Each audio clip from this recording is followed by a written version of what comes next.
চুরি এটা নেন না, গিফট উপহার। বাজারে গেলাম না, এখন পাশে দিয়ে ভ্যানে বিক্রি করতেছে।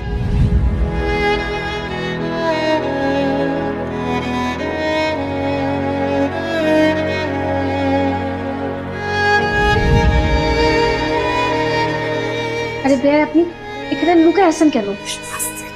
এই যে এই চা, আমি তো চা চাই নাই। এই চায়ের জন্য তো এত কাহিনী।